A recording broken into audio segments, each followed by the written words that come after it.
তো আপনাদের কি দায়িত্ব না যে এই জিনিসগুলোকে কঠোরভাবে উপস্থাপন করা?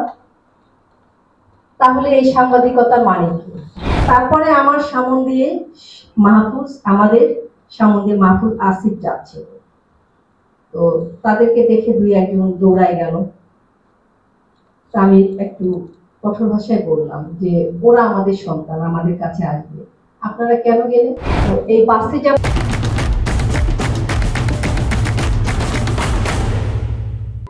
এই বাসে যেমন মহিলাদের সংরক্ষিত কোনো আসন দেখা হয় না, হয়তো কাগজে কলমে বা কোথাও বলা আছে যে সংরক্ষিত আসন আছে, এখানে সেই জায়গাটা দেখা যায় না। আপনারা যারা গণমাধ্যম কর্মী আছেন, আপনারা তো যাতায়াত করেন, আপনাদের চোখের সামনে আশেপাশে অনেক কিছু চোখে পড়ে। তো আপনাদের কি দায়িত্ব না যে এই জিনিসগুলোকে কঠোরভাবে উপস্থাপন করা? তাহলে এই সাংবাদিকতার মানে কি? এটা আমি আমার সন্তান যেহেতু চলে গেছে, আপনাদের যারা কাজ করছেন আমি আপনাদেরকে সন্তানের চোখেই দেখছি, এটা আপনাদের কাছে আমার প্রশ্ন। আমার কাছে মনে হলো এই জায়গাটাতে আপনারাই পারেন দেশকে এক ধাপ এগিয়ে নিয়ে যেতে। আপনাদের একটা কথা, একটা রিপোর্টে যদি অনেক কিছু পরিবর্তন হয়।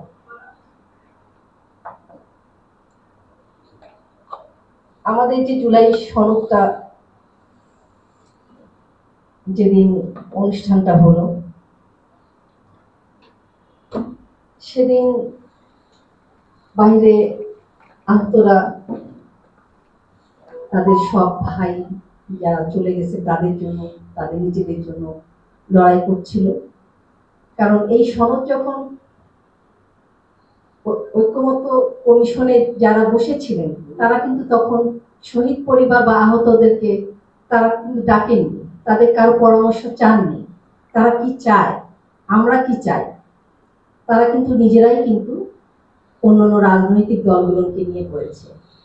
যতদূর জানি যে এনসিপি হয়তো ছিল না। তো যেদিন এই সনদ স্বাক্ষর হবে, তো যেহেতু আমি একটা জায়গায় আছি সেই কারণে আমাকে কিন্তু ভিতরে যেতে হয়েছে। ভিতরে যারা দাওয়াত পেয়েছিল তারা আসলে অনেকেই যায়নি। তো ভিতরে গিয়েও কিন্তু আমি একটা লড়াই করেছিলাম। ভিতরে গিয়ে যখন আমি দেখি যে আমাদেরকে একটা কর্নার, এমন কর্নারে বসানো হয়েছে যে ওই জায়গাটা থেকে ডক্টর ইউনূসকে হেলে অনেক দূর ঘুরে দেখা লাগবে। আমার ঢুকে ওই জায়গাটা দেখার পরে আমি কিন্তু খুব রেগে গিয়েছিলাম, প্রতিবাদ করেছিলাম। আমি কিন্তু একদম সামনে চলে গিয়েছিলাম যে ওই সামনে কারা বসে, তাহলে এতগুলো আমার সন্তান, সবার সন্তানরা যে রক্ত দিয়েছে, তারপরেও কি বৈষম্য? এটা বৈষম্য বলবো না, আমাদের প্রতি সম্মান জানানো এই রাষ্ট্রের দায়িত্ব, কর্তব্য। তো আমি কিন্তু অতদূর গিয়ে দেখে আসলাম আমলা, প্রতিনিধি, যারা উপদেষ্টা, আরো যারা অতিথি আছে অন্যান্য রাজনৈতিক দলের, তাদের যে মেহমান, তাদের পরিবার পরিজন, তারা কিন্তু ঠিক ওই জায়গায় বসেছিল। ওখানে কি আপনারা কেউ সাংবাদিক ছিলেন না, গণমাধ্যম ছিলেন না, নাকি এখনো ফ্যাসিস্টের হয়ে কাজ করছেন, নাকি এখনো আপনারা খরচ থেকে বের হয়ে আসতে পারেননি, ভিতরে ভিতরে কাজ করছেন? ওই কেউ তো একবার এই ব্যাপার নিয়ে লেখালেখি করলেন না। আমাদেরকে কেন ওই কোনায় বসিয়ে রেখেছে? যখন আমি প্রতিবাদ করলাম যে আমি সামনে গিয়ে বসে পড়বো, যে দুই তিনজন আছে আমি ওখানে গিয়ে বসবো, তারপরে আমার আমাদের সামনে মাহফুজ আসিফ যাচ্ছে, তো তাদেরকে দেখে দুই একজন দৌড়ায় গেল। আমি একটু কঠোর ভাষায় বললাম যে ওরা আমাদের সন্তান, আমাদের কাছে আসবে, আপনারা কেন গেলেন?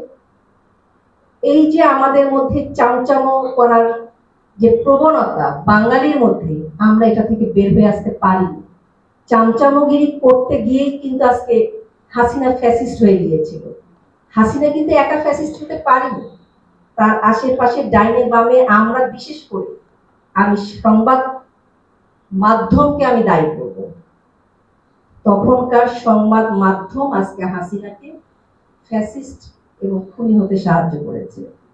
কারণ সংবাদ মাধ্যম তাকে ভালো কিছু চোখের মধ্যে আঙুল দিয়ে দেখিয়ে দিতে পারে। হ্যাঁ, সেটাও একটা ব্যাপার ছিল, জানের ভয়, নিরাপত্তার অভাব, মুক্ত গণমাধ্যমের অভাব, এটাও স্বীকার করি আমি।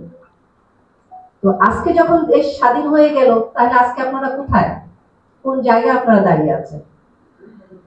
যখন আমি মাহফুজ আসিফকে বললাম যে আমরা এই জায়গায় কেন, আমি এখন ওইখানে গিয়ে বসবো, আমাদের জায়গাতে এখানে হওয়ার কথা না, তখন তারা স্টেজের কাছে গেল, ওখান থেকে আমাদেরকে এসে নিয়ে গেল। আধা ঘন্টা দাঁড়িয়ে থাকার পরে তখন আমি বললাম আমাদেরকে নিয়ে এসেছো, আমি খুব খুশি হয়েছি, যেহেতু জায়গা নাই তারপরও আমাদেরকে, যে কয়েকজন দল আসেনি তাদের জায়গায় আমাদেরকে বসানোর ব্যবস্থা করা হলো। ঠিক ওই জায়গায়, এমন একটা জায়গা, ওখানে বসে আমি অনুভব করলাম, আমি মা, আমি আমার কথা বলছি, একটা উঁচু জায়গায় আমি বসে আছি, সামনে সবাই, শূন্য মাঠ। সেখানে যখন স্বাক্ষর হচ্ছিল, বৃষ্টি হচ্ছিল, সবাই কিন্তু সবার একে অপরের ছবি তুলছিল।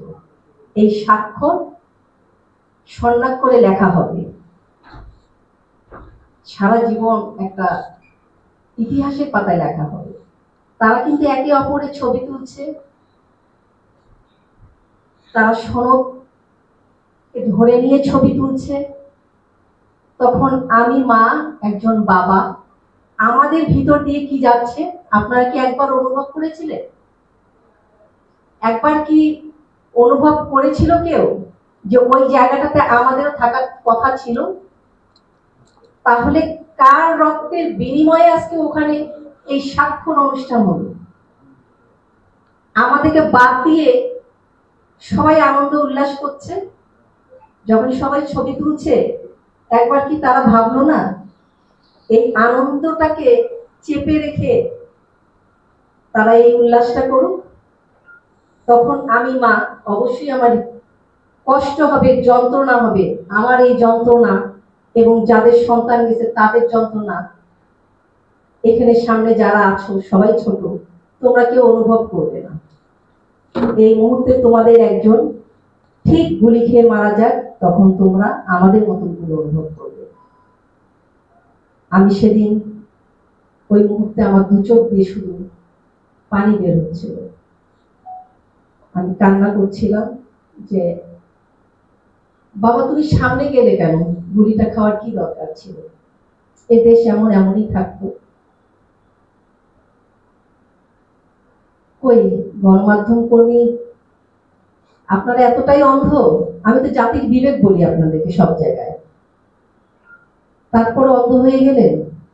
একটা মায়ের চোখের পানি আপনারা বুঝতে পারলেন না, একটা বাবার চোখের পানি? সবাই সই করলো,